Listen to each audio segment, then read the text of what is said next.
What is up YouTube, it's Jacob here from the Rush Dimension, and today I'll be bringing you a Fluffal deck profile. It had to be one of the weirdest profiles that I've tried to put together. There's no side deck for this profile specifically. I reckon that the side deck is still player preference, and the way that I structured the deck is kind of weird with some research, and I hope you guys enjoy it. I'll go through the card choices as I get to the cards, and then obviously other options that I found online and what you could possibly play in its place. I just built the deck according to my type of playstyle and what I thought was the best for what I was attempting to do with the deck. So let's just get straight into this. Alright, so very basic lineup for most Fluffal decks I saw was the 3 dogs, the 3 penguins, which is mostly we're going to go with the play starter, and then kind of extended because you draw off the penguin if you've used it as a fusion material, and a dog just searches most of your combo pieces or the missing pieces that you need for your Fluffal fusions or Frightful fusions. My apologies. To continue, we have 2 bear. I think he's basically, like everyone else calls it, a toy vendor deck. I thought that you're playing 3 toy vendors already. You're playing 1 card in the deck that gets toy vendor out of the graveyard, and you get playing 2 more cards that mull toy vendor from deck to graveyard. So the only reason I played this at 2 is just for the odd occasion where you do open this, then you can pitch it for the toy vendor, but also summon it and then get a polymerization back from the graveyard.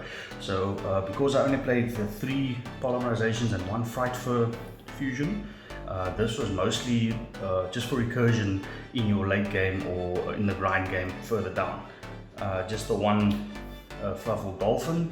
I used to play this one at 2+, and it just to make it easier for the Vomit Shark and Toad combo, to cut it down to 2 because I needed space for, if I can say, more mechanical parts within the deck. Then just playing the 1 sheep, the 1 wings, and to round off the Fluffals, 1 octopus. So basically this can essentially be a second Fluffal wings. I just use this one in the mid to late game to grab back some more materials from the graveyard, as well as you use this to put back any of your banished cards when it's used as fusion material, or what you banish off the Fluffal wings. So mostly in the combos that I'm attempting to pull off is where I will either mold the Fluffal wings to the graveyard from the Dolphin to act as an kind of extender. It's not really an extender, it's more like you're just drawing more materials and then getting the toy vendor off the field into the graveyard, and then you can have your multiple draws and get the effect of toy vendor in the graveyard as well. Not much to say about Fluffal Sheep.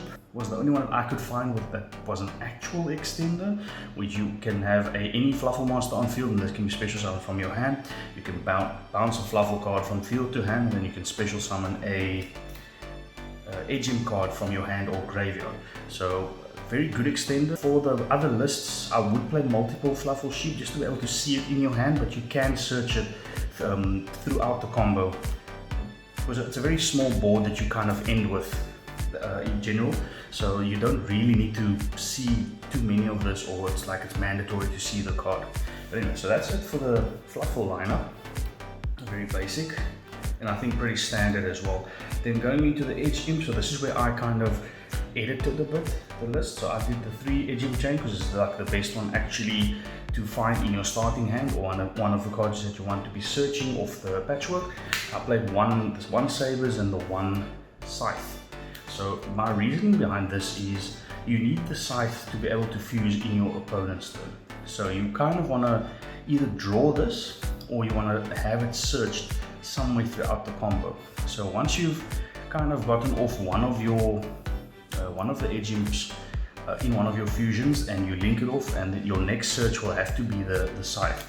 So you can drop any other card in the deck. Obviously the more correct way is either playing 2 or none, and then this is just kind of mandatory if there are 2 fusions within the extra deck that kind of needs the Edge Imp Sabers to complete. And this kind of just helps you, because I don't actually use Toy Vendor for its own effect, but when it does come up, it's with a few other cards within the main deck that you'll see just now.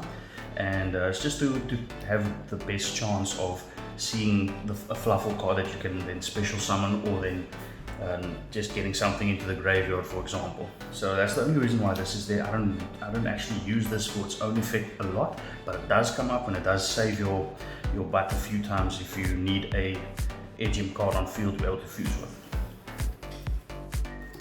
And next up we have just your counter measures was the gammas and driver. So I don't see a lot of hand traps in this format, as many of others have noticed. So you can obviously cut this for something like Dark Ruin or more in the main deck, or if you can afford it, droplets or anything like that, going second break board type cards. So you don't need this, you can just have a Call by the Grave and a lot of luck, then your plays will go through. My initial thought was just that if you get drolled or ashed on any of the parts in the combo, then your combo kind of falls apart. So it's a very weakish deck when it comes to its combo pieces. So that's why I try just keep the gammas in there, just for the odd chance that they do try and hit your combo pieces, then you can at least negate and destroy negate the hand trap that they use, and then continue playing from there. And as well as having then 2 cards on field that you can link off for some of your link plays and so forth.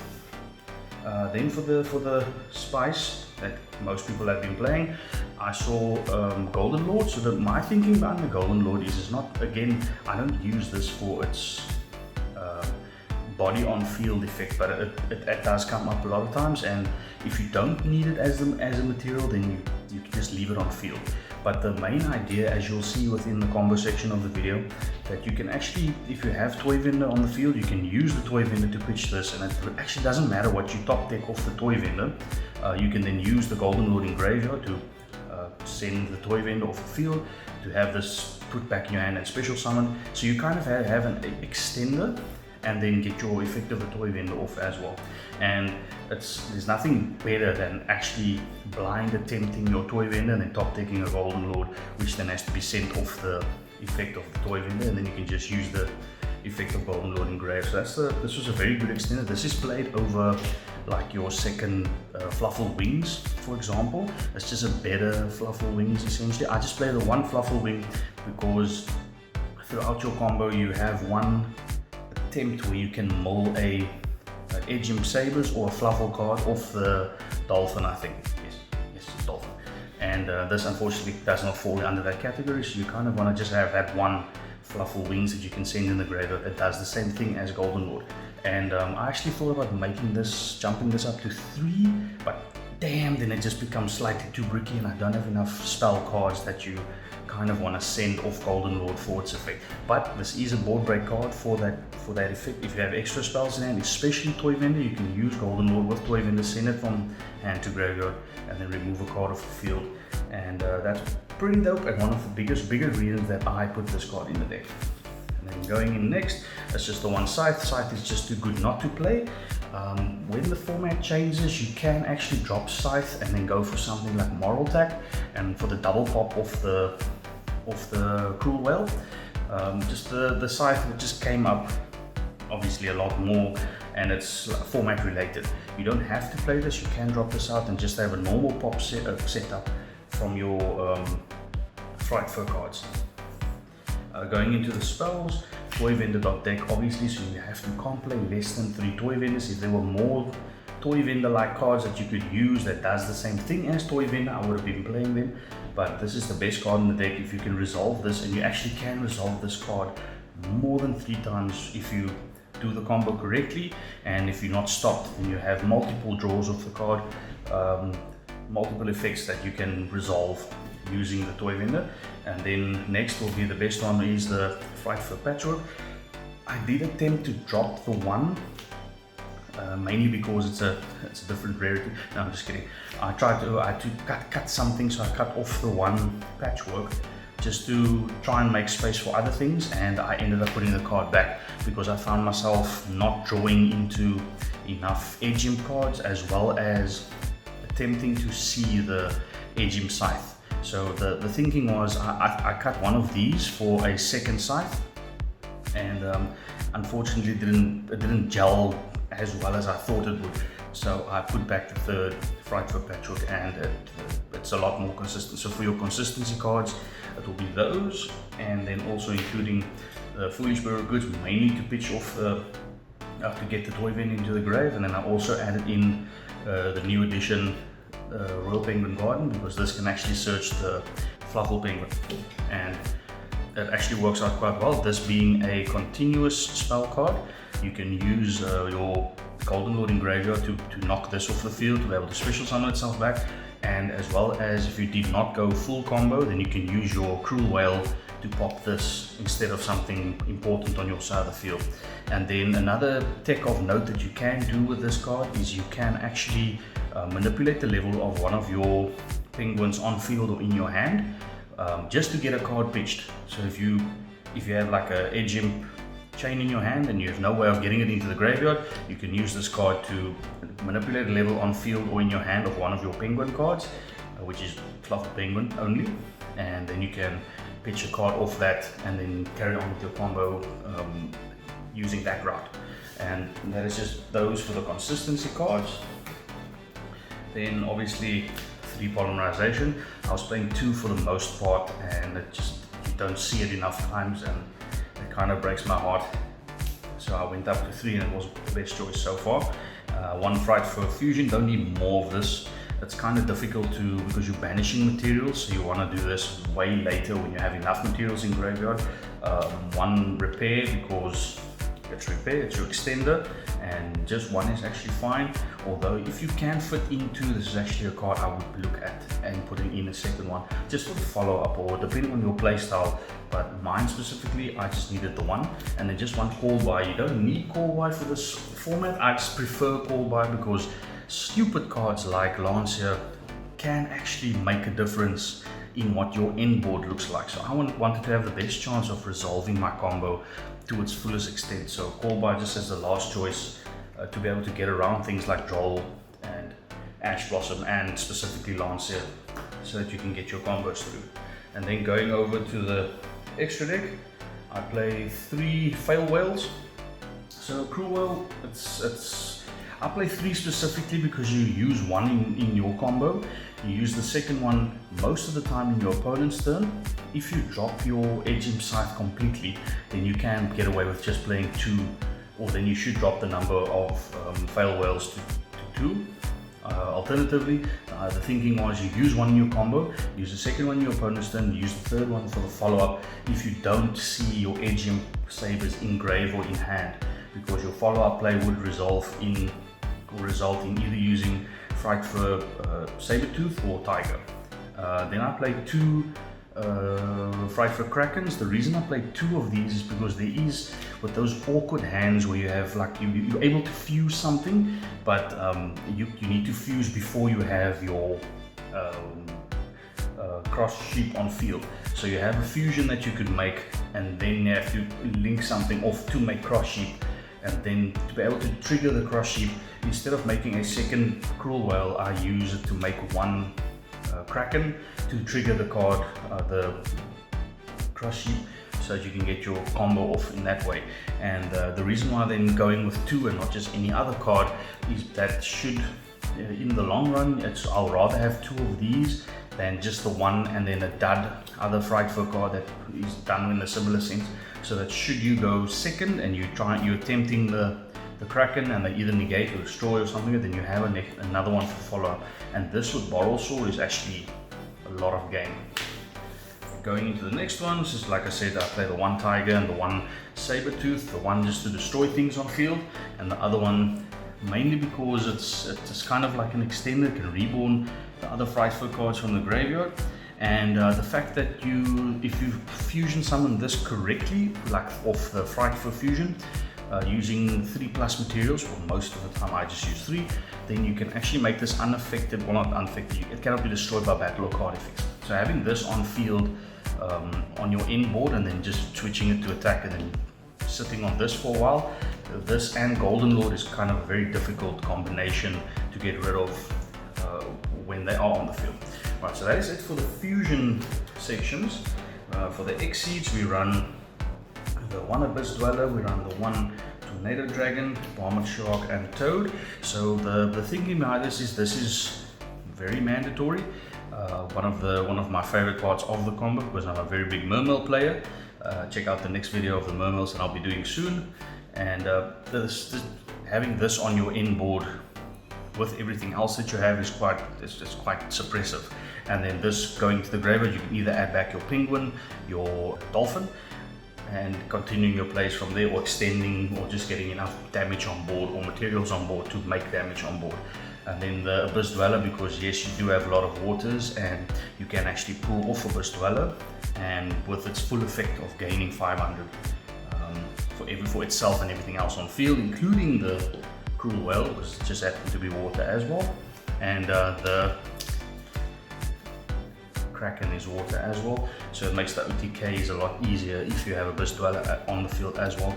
And just because you can actually, over this you can run Dugaras, which will kind of do the same thing and give you a slightly more options. I just went with the Abyss Dweller because there's a lot of graveyard effects coming back within this format. So I went with Dweller because it's easy to make, and it's one of the best lingering effects that Yu-Gi-Oh has.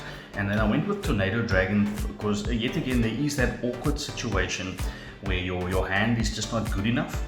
Then you are able to get to Scythe on field, but you can't get enough materials on board or in your hand to be able to pop the Scythe in your opponent's turn. So then you'll use the Tornado Dragon for that effect, as well as if you can get 2 level 4s on the field, which is very easy in this deck. You'll use the Tornado Dragon to get rid of floodgates, like there can only be one, or Imperial Order, or anything like that kind of disturbs the flow of the deck, because Imperial Order and Anti-Spell Fragrance is a very evil card to play against this deck, and you will almost certainly, if you cannot get it off the field, you will lose to it, because a good 40% of the deck is spells, and it's all power spells that you need to get to your combo pieces. And if you can't get to your combo pieces, then you just lose. And then the last is just the links. We have the one Cross Sheep, we have the one Artifact Dagger, the Borrel Sword for the OTKs, and Appaloosa. So you can, if you want to play more modern Yu-Gi-Oh, you can take out the Cross Sheep, then you put in IP Masquerena, and then the IP will get you, you will then obviously swap out Borrel Sword for access code, and you swap out the Appaloosa for Unicorn. So you will, in the normal combo, you will just make the IP instead of Cross Sheep, and you'll have your Fail Whale on the field or Cruel Whale on the field to pop a card in the opponent's turn. Use the IP and the Cruel Whale to make Nightmare Unicorn, and then from there, if you have just extra disruption from there, the next turn getting anything else on field, you just link that off and you make your access code and then OTK from there. But I went somewhat budget with this build, and the Borrel Sword does the same job basically with any of your Fright Foe monsters, and the Cross Sheep getting you easier access to these two cards just made more sense for me. But you can play it the other way around as well. Right, and next, please enjoy the combo section.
that is it for today, guys. Thank you very much. There's no side deck for this profile, unfortunately, but side deck again can be anything, lanciers, drolls, anything that helps you in your format.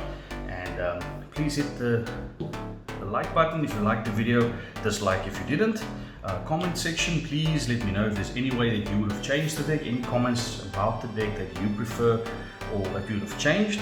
And hit the notification bell if you want to see more of my content. I know the uploads is a bit slow this last few times, so I do apologize for that, and we will push more material and content in the future.